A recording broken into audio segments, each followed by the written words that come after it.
शिष्य यत्कार्यं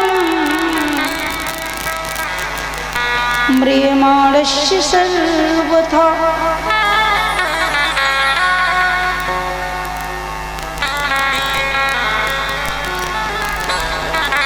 बड़ा सुंदर प्रश्न पूछा, जल्दी मरने वाले को क्या करना चाहिए।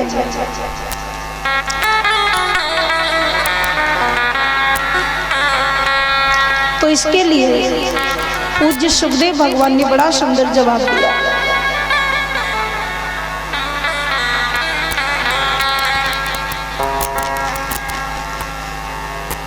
कितना सुंदर जवाब दिया। वरीयानेशते प्रश्न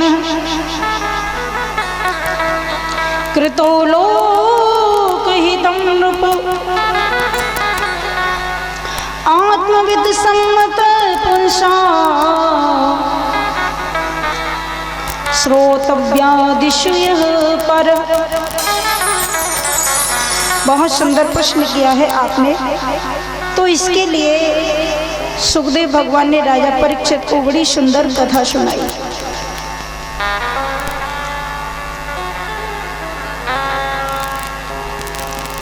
बड़ा सुंदर प्रसंग सुनाया।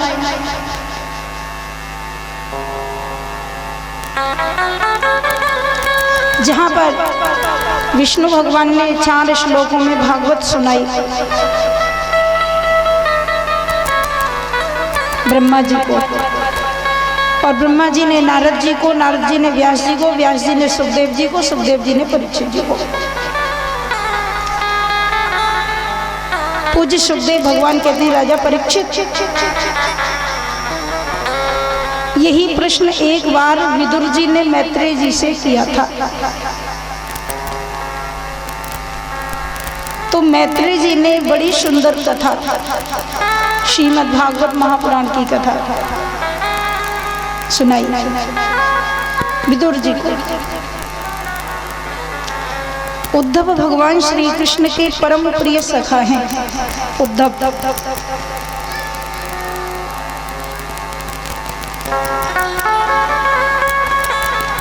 परम प्रिय सखा। और जिस समय भगवान जाने लगे तो उद्धव रोने लगे। भगवान ने उद्धव को समझा दिया कि देखो, जो भागवत जी का दर्शन करेगा वो मेरा दर्शन करेगा। भगवान श्री कृष्ण ने कहा कि मैं न तो कहीं जाता हूँ न आता हूँ, मैं भागवत जी में प्रवेश कर रहा हूँ। जो भागवत का स्पर्श करेंगे वो मेरा स्पर्श करेंगे, दर्शन करेंगे वो मेरा दर्शन करेंगे।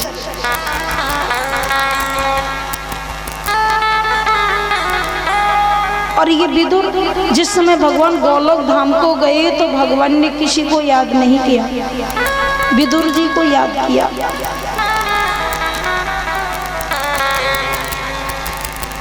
आदमी, कोई व्यक्ति जब मरता है तो भगवान को याद करता है कि मैं भगवान का चिंतन कर लूं तो मैं तर जाऊंगा। अंतिम समय जब जीव जाता है तो भगवान की याद करता है।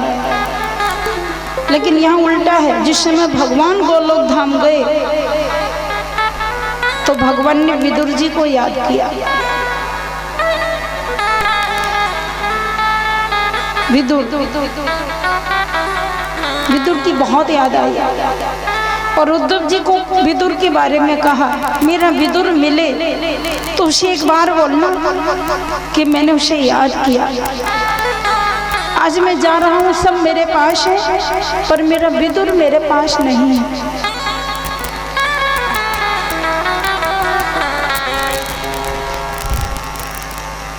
और देखो,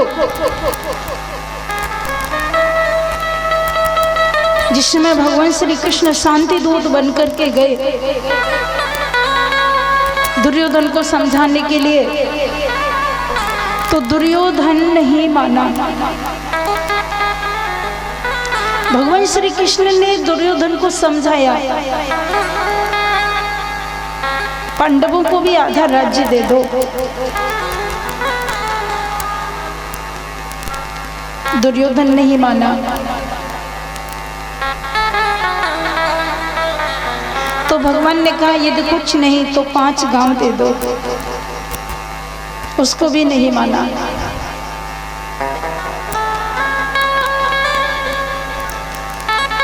भगवान ने कहा कुछ तो दो।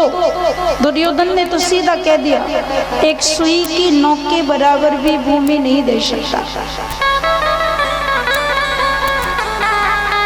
तो जिस समय भगवान शांति दूत बनकर गए, उसमें दुर्योधन ने भगवान कृष्ण को भोग लगाने के लिए 56 भोग बनवाया। पता है आपको, करोड़ों प्रकार के व्यंजन। लेकिन आप जानते हैं कि भगवान भोगी नहीं है, वो तो भाव का भूखा है। दुर्योधन समझता था कि कृष्ण आएंगे, मैं भोग लगाऊंगा, 56 भोग के प्रलोभन देकर के ठाकुर जी शायद मेरे पक्ष में आ जाएं, ऐसा बढ़िया बढ़िया कुछ खिलाने पिलाने की व्यवस्था रखे।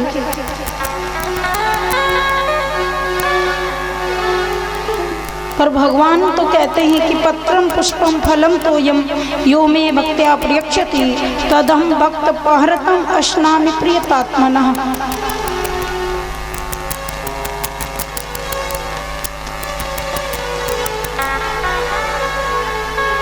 अश्नामि प्रियतात्मनः, मैं तो पत्र पुष्प फल पत्ता इसी से प्रसन्न हो जाता हूँ, लेकिन भाव से कोई व्यक्ति दे तो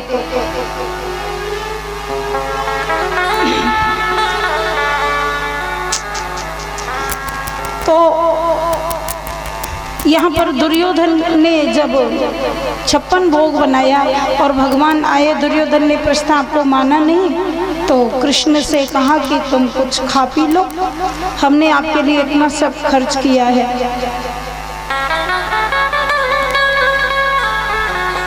ठाकुर जी ने कहा कि देखो दुर्योधन, आपको पता है भोजन कब किया जाता है?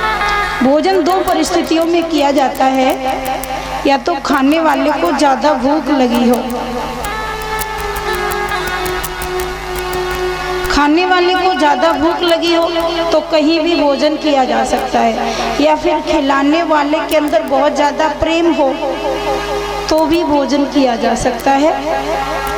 लेकिन भगवान ने कहा कि मुझे ना तो यहाँ भूख लगी है जोर से, और ना तेरे अंदर मेरे प्रति प्रेम ही है, खिलाने का भाव भी नहीं है, इसलिए दोनों परिस्थितियों में भोजन नहीं किया जा सकता।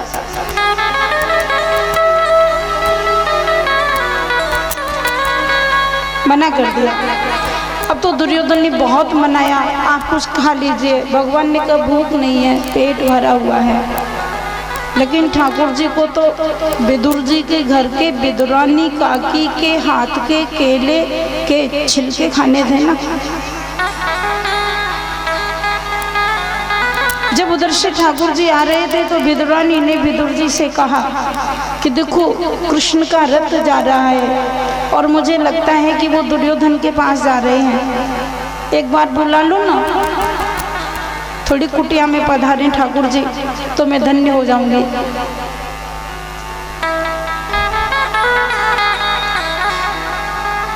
तो विदुर जी ने कहा पागल है क्या, हमारे घर में तो भगवान का भोग लगाने के लिए भी कुछ नहीं है, झोंपड़ी में रहते हैं, गरीब है। ठाकुर जी जो घर में बैठे हैं अलमारी में, उनका भी तो भोग लगाने को घर में कुछ नहीं है।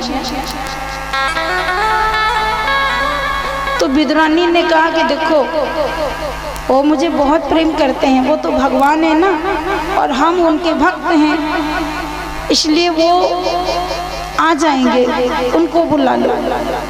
विदुर जी ज्ञानी थे, भक्त भी थे। विदुर जी ने मना कर दिया, विदुरानी से कहा नहीं नहीं, अभी दुर्योधन राजा है और उसके यहाँ भगवान भोग लगाएंगे, अच्छा अच्छा खाएंगे, बीच में क्यों उनको बुलाया जाए।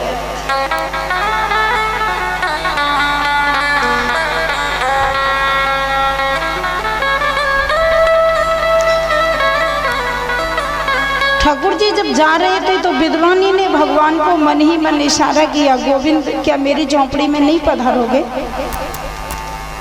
तो विदुरानी से विदुरानी ने कहा कि प्रभु मेरी झोंपड़ी में नहीं पधारोगे? तो ठाकुर जी ने विदुरानी को इशारा कर दिया, कहा कि अभी लौट के आता हूँ। तो आज विदुर जी को विदुरानी ने बाजार भेज दिया, तुम कुछ लड्डू वड्डू लेके आओ ताकि भगवान आएंगे तो उनका भोग लगाने को तो कुछ चाहिए। विदुर जी बाजार चले गए लड्डू लेने के लिए, और इतने में भगवान श्री कृष्ण दुर्योधन के यहाँ से लौट कर आए। विदुरानी स्नान कर रही थी, कुंडी बंद थी, कोई था नहीं। भगवान ने दरवाजा खटखटाया,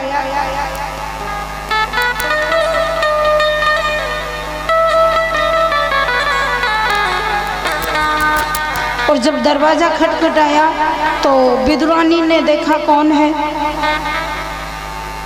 बड़ी प्यारी आवाज आई, काकी किवाड़ खोलो। विदुरानी ने जैसे स्नान कर रही थी तो वस्त्र भी नहीं था शरीर पर। भगवान श्री कृष्ण ने कुंडी खटखटाई तो विदुरानी ने जैसे ही किवाड़ खोले तो भगवान का दर्शन हुआ। भगवान ने अपना पीताम्बर दे दिया विदुरानी को ओढ़ने के लिए। विदुरानी ने पीताम्बर ओढ़ के देखा, वंशी वाले खड़े हैं, भगवान श्री कृष्ण खड़े हैं। चरणों में गिर गई और लाला को खींच के अंदर लाई। कान्हा तू आ गया? भगवान श्री कृष्ण ने कहा, मैया मुझे भूख लगी है बहुत जोर से। विदुरानी ने कहा, देख अभी तेरे काका जी को मैंने भेजा है, बाजार गए हैं लड्डू लेने के लिए, तब तक तुम बैठो, अभी वो लड्डू लेके आएंगे। ऐसा भाव आया विदुरानी के अंदर। गाय के गोबर से चौका लगाया, चौका लगाने के बाद पट्टा डाला, चंदन का पट्टा, ठाकुर जी को बिठाने के लिए। भगवान विराजमान हुए। प्रेम में जब जीव डूब जाता है तो उसे होश नहीं रहता। विदुरानी ने पट्टा डाला, चौकी डाली तो उल्टी डाल दी। ठाकुर जी ने सीधा भी नहीं किया, उल्टे पर ही बैठ गए। और जब बैठ गए तो भगवान ने कहा, काकी बहुत जोर से भूख लगी, तुझे नहीं पता था कि मैं आऊंगा, मेरे लिए कुछ क्यों नहीं बना के रखा? काकी जी ने कहा, अभी अभी लड्डुओं का भोग लगाऊंगी तेरा, अभी लड्डू आ जाने दो। भगवान ने कहा, लेकिन भूख तो बहुत जोर से लगी है, तो अभी तो कुछ खाने को है नहीं।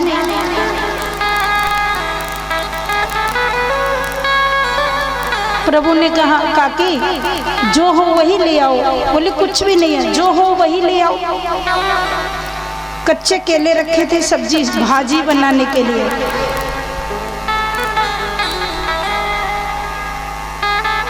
विदुरानी ने कहा, लाला घर में कुछ नहीं है, भाजी बनाने के लिए कच्चा केला रखा है। ठाकुर जी बोले, मुझे बहुत अच्छा लगता है, वही ले आओ ना, खिला दो।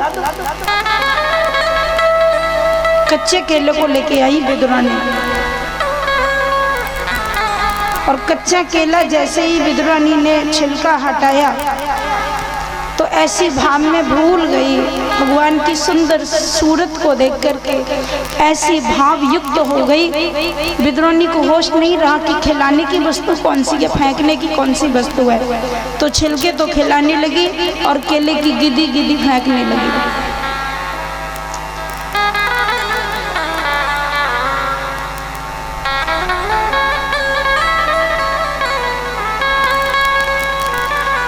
और जब गिदी गिदी फेंकने लगी, ठाकुर जी भोग लगाने लगे, छिलके खाने लगे।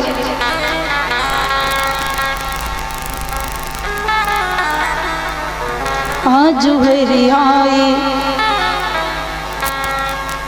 विदुर घर पावना, आज हरि आए विदुर घर पावना, आज हरि आए विदुर घर पावना, आज हरि आए विदुर घर पावना, आज हरि आए।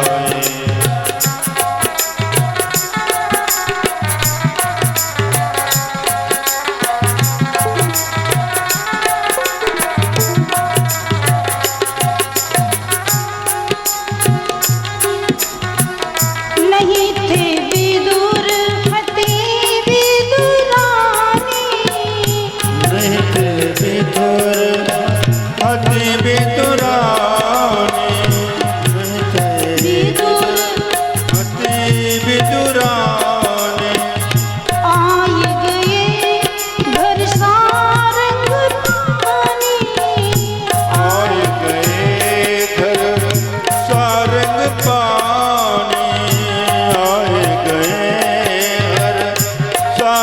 पाने।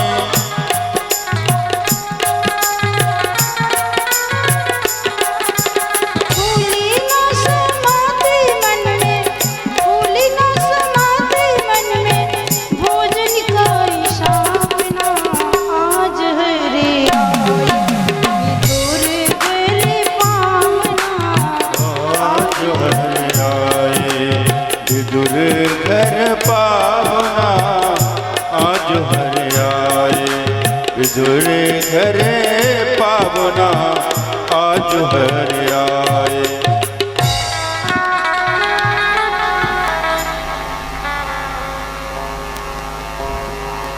तो विदुरानी जी छिलके खिला रही हैं, ठाकुर जी खा रहे हैं। ध्यान देना, इतने में ही विदुर जी आ गए लड्डू लेकर। और जैसे ही विदुर जी ने आकर के देखा, अरे वाह, कन्हैया तो आ भी गए। विदुर जी ने देखा कि विदुरानी ठाकुर जी का भोग लगा रही हैं। कृष्ण गोद में बैठा है और विदुरानी जी भोग लगा रही हैं, लेकिन छिलके खिला रही है और केला केला फेंक रही है। विदुर जी ने सोचा, देखो कैसी बावरी है गई है, कैसी पागल है गई है। भगवान कृष्ण कितनी कृपा की कि ठाकुर जी मेरे घर आए और ये कच्चे केले के छिलके खिला रही है। अब विदुर जी ने विदुरानी से कहा, बावरी है गई, कहा ये काहे को भोग लगा रही है तो ठाकुर जी को। विदुरानी तो भक्ति में मस्त थी, खिलाती जा रही है। विदुर जी ने भगवान से कहा कि लाला तुम ही क्या हो गया, ये तो पागल है ही, पर तुम भी तो खाते जा रहे हो। तुमने भी नहीं टोका कि छिलके कोई खाने की चीज है, और केले के छिलके खाते जा रहे हैं।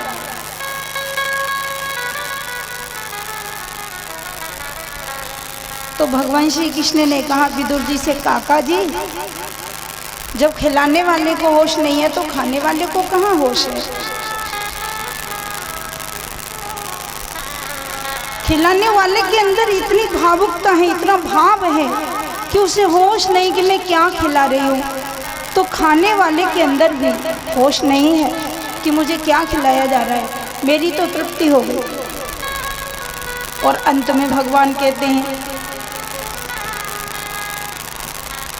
कि बासे कूसे रूखे सूखे,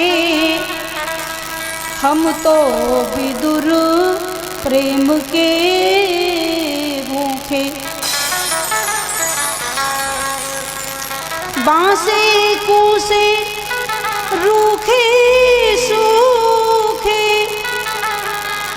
हम तो विदुर प्रेम के भूखे। भगवान कहते हैं, अरे विदुर जी कैसा भी हो, भाव हो, मुझे अच्छा लग रहा है। अब विदुर जी ने लड्डू लेकर खिलाया, लड्डू खाइए, मैं लड्डू लेके आया हूँ। ठाकुर जी ने कहा अब कुछ नहीं चाहिए, पेट भर गया, डकार ले ली। बोलिए भक्तवत्सल भगवान की जय। ये कथा सुनाई, विदुरानी चरणों में गिर गई, विदुरानी को भक्ति का आशीर्वाद दिया।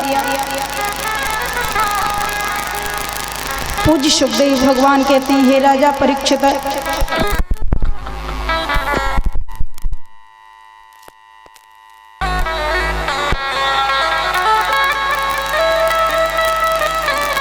भगवान श्री नारायण ने सृष्टि उत्पन्न की।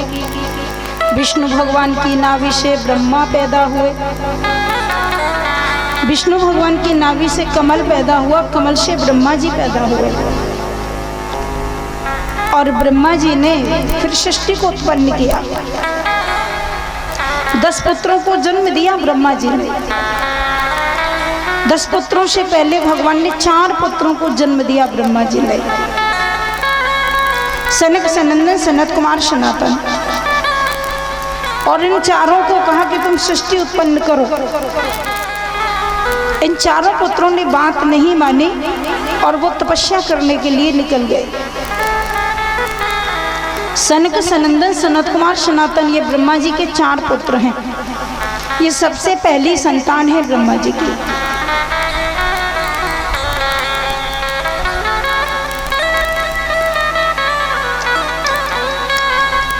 तपस्या करने के लिए निकल गए। भगवान ब्रह्मा जी की भ्रकुटी के बीच में से, दोनों भुवों के बीच में से भगवान शिव का प्राकट्य हुआ। बोलिए शंकर भगवान की जय। और इसके बाद ब्रह्मा जी ने 10 पुत्रों को जन्म दिया। मरीचित्यांगिरिशो पुलस्त्य पुलह क्रतु भृगुर्वसिष्ठो दक्षश्च दशमस्तत्र नारद। 10 पुत्रों को जन्म दिया। बहुत क्लिष्ट विषय है, ध्यान देना। सृष्टि का वर्णन किया जा रहा है और ये सृष्टि खंड का जो वर्णन किया है पूज्य सुखदेव भगवान ने। हम लोग कैसे पैदा हुए, कहाँ से पैदा हुए, अभी हम लोगों को पता ही नहीं कि हम कहाँ से पैदा हुए। भगवान को उल्टा हम लोग दोष लगाने लग जाते हैं। भगवान ने हमारे साथ क्या किया, इस दुनिया में क्यों भेजा ठाकुर जी ने हमें, आज तक ये समझ में आया कि नहीं आया। कई लोग तो ऐसे होते हैं जो भगवान में भी दोष दिखा देते हैं। एक आदमी ने एक आदमी से कहा, देखो भैया, भगवान में बिल्कुल अकल नाम की तो चीज है ही नहीं।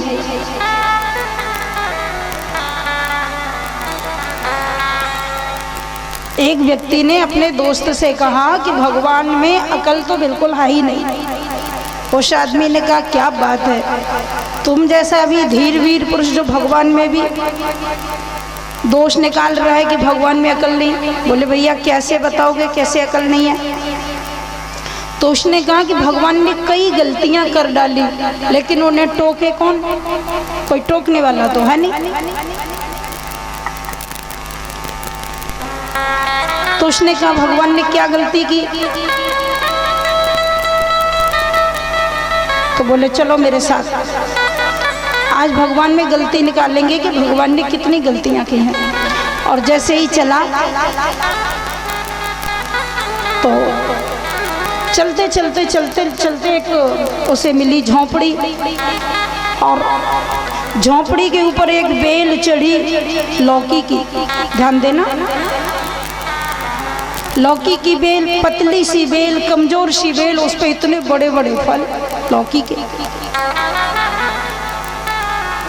उस आदमी ने अपने दोस्त से कहा, पेन निकालो, डायरी निकालो, नोट करो, नंबर 1 की गलती भगवान की। बोले भैया क्या। बोले इसलिए कि बेल इतनी कमजोर, फल इतना बड़ा। ये भगवान की अकल है कि बेअकल है।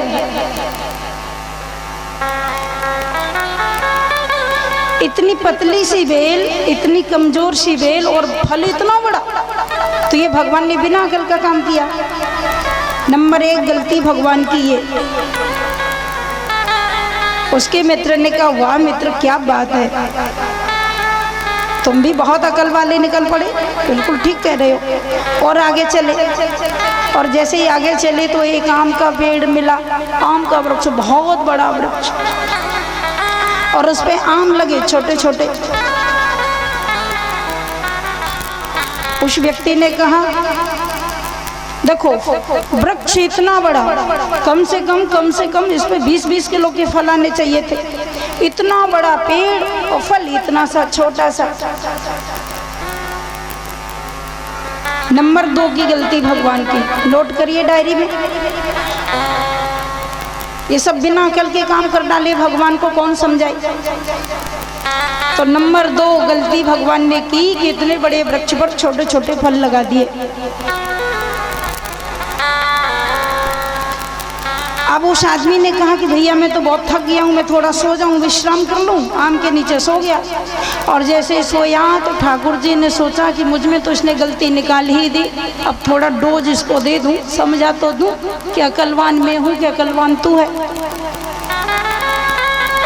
जैसे ही आम के पेड़ के नीचे सोया तो ठाकुर जी ने एक अमिया डाली। ध्यान देना, कच्चा सा छोटा सा मोटा सा एक आम गिरा, उसकी नाक पे ही गिरा। अब नाक जैसा नाजुक अंग, नाक तो बहुत कमजोर होती है, नाक तो नाक ही है, कोई जरा सा मार दे तो दम निकल जाए। अब वो चिकनी सी हरी सी पत्थर जैसी कंकड़ जैसी ठोस अमिया जैसे ही गिरी, छोटा सा आम जैसे ही नाक पे गिरा तो बेहोश हो गया, चोट लग गई उसको। अब जब बेहोश हो गया, उस आम की चोट को सह नहीं सका,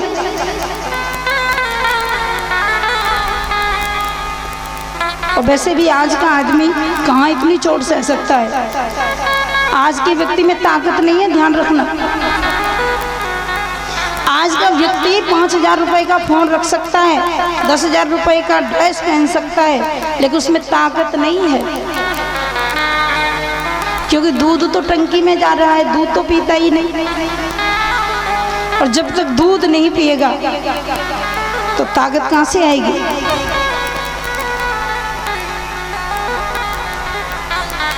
अब बताओ, 10,000 रुपए की ड्रेस पहने हैं, 10,000 रुपए का फोन रखे हैं, ताकत तो शरीर में है नहीं। कोई सामने वाला आया, एक थप्पड़ मारा, फोन भी छुड़ा ले गया और मार के भी भाग गया, तो ताकत खत्म हो गई। अब तो माताओं के जब छोटे छोटे बच्चे होते हैं तो दूध खुद अपना नहीं पिलाती हैं, वो बोतल लगा देती हैं। वो कहती है कि दूध खुद पिलाएंगी तो उनके अंदर कमजोरी बन जाएगी, डॉक्टर मना कर देता है दूध मत पिलाइए, और बोतल लगा देती हैं। और जब उसको वो माताएं बचपन में बोतल लगा देती हैं, फिर वो बोतल जिंदगी में छूटती नहीं है, फिर जवानी में वो अपनी मर्जी से बोतल लगा लेता है, और बुढ़ापे में ग्लूकोज की बोतल डॉक्टर लगा देते हैं, वो बोतल ही लगी रहती है। तो माताओं से निवेदन है कि दूध 5 वर्ष तक अपने बच्चे को पिलाना चाहिए, ये शास्त्र में लिखा हुआ है। जो माँ अपने बच्चे को 5 वर्ष तक दूध पिलाती है, उसके बच्चे के अंदर जीवन में कभी ताकत खत्म नहीं होगी, क्योंकि माँ का दूध सर्वोत्तम होता है।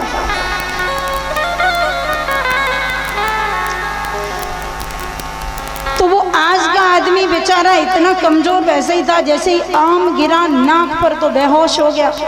अब उसका मित्र कॉपी लिए है और वो पेन लिए नोट कर रहा था ठाकुर जी भगवान की गलतियों को। अब उसने पेन रखा, डायरी रखी और पंखा हिलाया, पानी पिलाया। अब सोचने लगा कि पानी पिलाऊं कि हवा करूं कि डॉक्टर को बुलाऊं, क्या करूं, हड़बड़ा गया।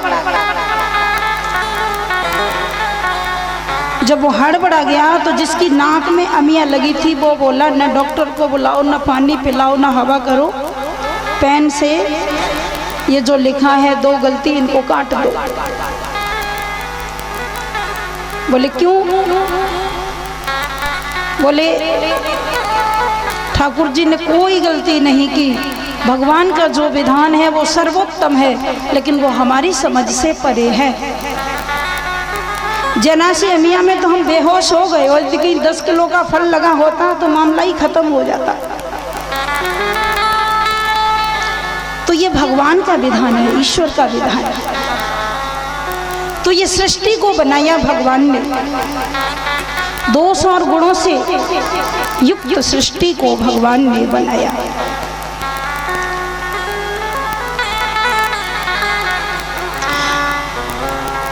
मरीचित्यांगिरिशो पुलस्तेह पुलः क्रतु भृगुर्वसिष्ठो दक्षश्च दशमस्तत्र नारदः। 10 पुत्रों को जन्म दिया ब्रह्मा जी ने। मन से मरीच को पैदा किया, आंखों से अत्रि को पैदा किया, नाभि से पुलह को पैदा किया, हाथ से क्रतु को पैदा किया, कान से पुलस्त्य मुनि को पैदा किया, पैर के अंगूठे से दक्ष प्रजापति को पैदा किया और गोद से नारद जी को पैदा किया, मुख से अंगिरा को पैदा किया। इस प्रकार से 10 पुत्रों को जन्म दिया। और उसके बाद ब्रह्मा जी ने एक पुत्र एक कन्या को जन्म दिया। पुत्र का नाम है स्वयंभू मनु और कन्या का नाम है शतरूपा।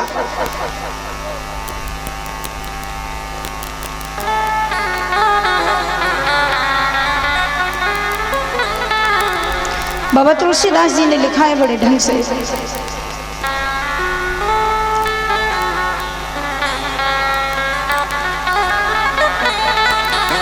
स्वयंभू मनु अरु शतरूपा, स्वयंभू मनु अरु शतरूपा,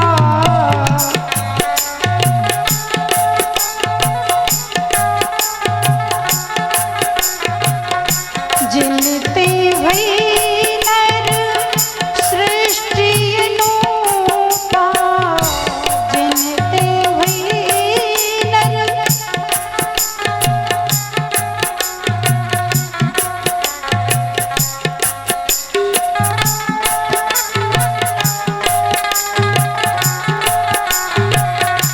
गणपति धर्म आचरण नीका, अजहु गाव श्रुति जिनके लीका। हरिश्मती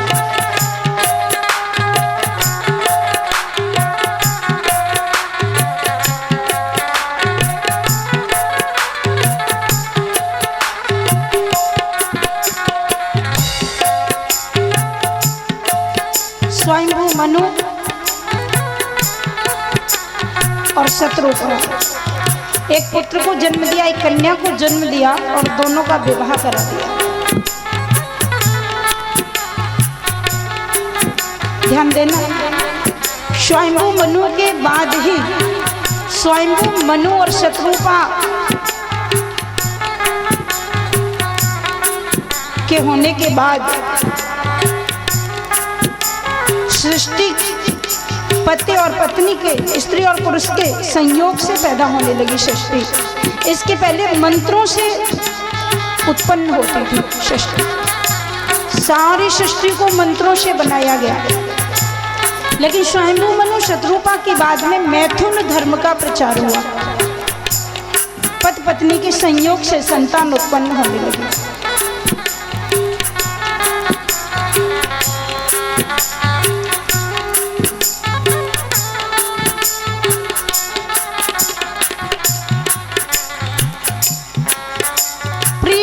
तान पदो तिस्त्र है कन्याश्य भारत, आकूति देवभूति प्रसूति रीति सत्तमा।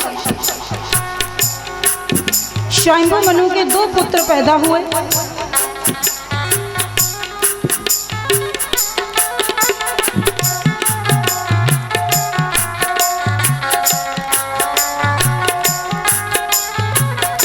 दो पुत्र पैदा हुए और 3 कन्याएं पैदा हुई। देखिए, हम लोग मनु के द्वारा उत्पन्न हुए, इसलिए हमें मनुष्य कहा जाता है।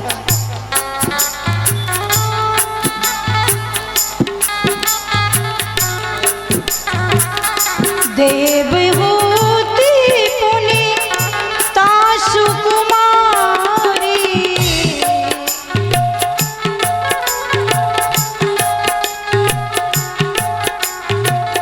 जो मुनि